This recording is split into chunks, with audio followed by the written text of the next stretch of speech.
အရှင်ဖရာတပည့်တော်ကစိတ်ထားမှန်ပါရဲ့နဲ့တပါးသူတွေဘက်ကတပည့်တော်ကိုအထင်မြင်နေလွဲပြီးတော့တပည့်တော်ပျက်စီးအောင်ဆောင်ရွက်နေပါတယ်သူတို့ကိုဘယ်လိုစိတ်ထားရမလဲဖရာမေတ္တာရှေ့ထားဆုံးမပေးတော်မူပါဖရာဆိုပြီးတော့ရွံ့မြဟေသာဆိုတဲ့ပို့ပန်ရှင်က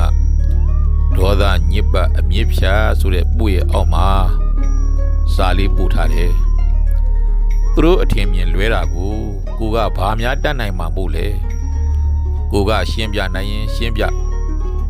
ခိုင်ခိုင်လုံလုံတက်တည်တက်ကာရနဲ့ရှင်းပြပါလေနဲ့မှသူတို့လက်မခံရင်လေကိုဘက်မှဘာမှမတတ်နိုင်ဘူးလို့ပဲပြောရပါမယ်အဓိကကတော့ကိုဘက်ကစိတ်ထားမှန်းနေဖို့ပဲ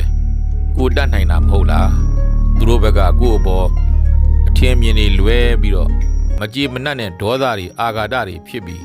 စိတ်တွေဆိုးနေကြမယ်ဆိုရင်သူတို့ကိုပဲတနာရမှာဖြစ်တယ်။ဘာကြောင့်လဲ။သူတို့စိတ်တွေဆိုးနေရင်သူတို့ပဲပင်ပန်းပြီးဆင်းရဲနေကြမှာမဟုတ်လား။သူတို့စိတ်ဆိုးနေကြတယ်ဆိုတာသူတို့စိတ်တွေပဲဆိုးနေတာ။သူတို့စိတ်တွေပဲမကောင်းနေတာမဟုတ်လား။အရေးကြီးတာကကိုယ်စိတ်တွေမဆိုးဖို့ကိုယ်စိတ်တွေမကောင်းမဖြစ်ဖို့ပဲလိုတယ်လို့မြင်မိတယ်တပည့်တော်ကိုပျက်စီးအောင်လုပ်နေပါတယ်တဲ့ဒါကတော့တတိဝရိယပညာလေးနဲ့နေပါလို့ပဲပြောရမယ်တကယ်ကတော့ကိုယ့်ကိုဖျက်ဆီးသူတွေရှိသည်ဖြစ်စေဖျက်ဆီးသူတွေမရှိသည်ဖြစ်စေကိုယ့်ကိုမပျက်စီးအောင်တော့အမြဲတမ်းတတိပညာနဲ့နေထိုင်ကြရတာပါပဲကိုယ်တိုင်သီလဆိုတဲ့ပြုလုပ်တာပြောဆိုတာကြံစည်တာတွေကလည်းကောင်းမယ်သမာဓိဆိုတဲ့စိတ်စွမ်းအားစိတ်ဓာတ်ခိုင်မာမှုတွေကလည်းပဲ